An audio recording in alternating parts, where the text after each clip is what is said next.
నన్ను అవాయిడ్ చేయాలనుకుంటే నీకే ఒక చేదు అనుభవం ఎదురవుతుంది. నువ్వు ఏం చేసుకుంటావో చేసుకో, అంతేకాని నీకు నేను ఒక్క పైసా కూడా పంపించేది లేదు.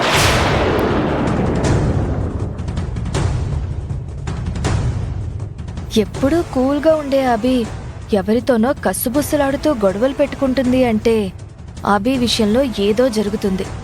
వెంటనే ఈ విషయం ఐరేంద్రితో డిస్కస్ చెయ్యాలి.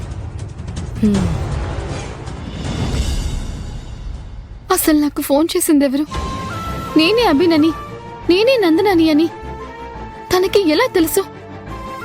ఈ విషయాన్ని అడ్డం పెట్టుకుని నా దగ్గర నుండి డబ్బులు గుంజడానికి ఎందుకు ప్రయత్నిస్తున్నట్టు? అసలు తను ఎవరు?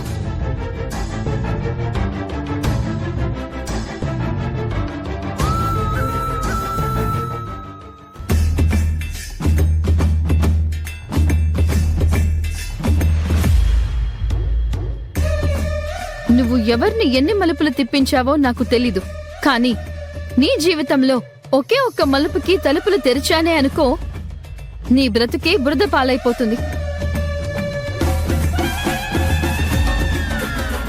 నా కుటుంబం నుంచి నన్ను వేరు చేసే ప్రయత్నాలు నువ్వేమైనా చేశావో అప్పుడు మాత్రం నిన్ను నేను క్షమించేదే లేదు.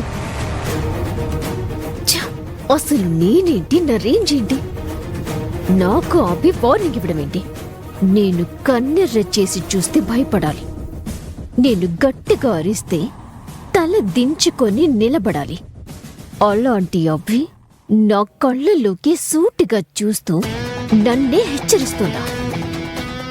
దీన్ని ఇలాగే వదిలేస్తే రాజ్యమో నాది, రాజ్యసింహాసనమో నాది అనుకుంటూ ఈ ఇంట్లో పెత్తనం చెలాయించటానికి ప్రయత్నిస్తుంది. అభి దూకుడికి ఒక అడ్డుకట్ట వెయ్యాలి. తన ప్రతి కదలికకి ఒక అడ్డుకోడ కట్టాలి.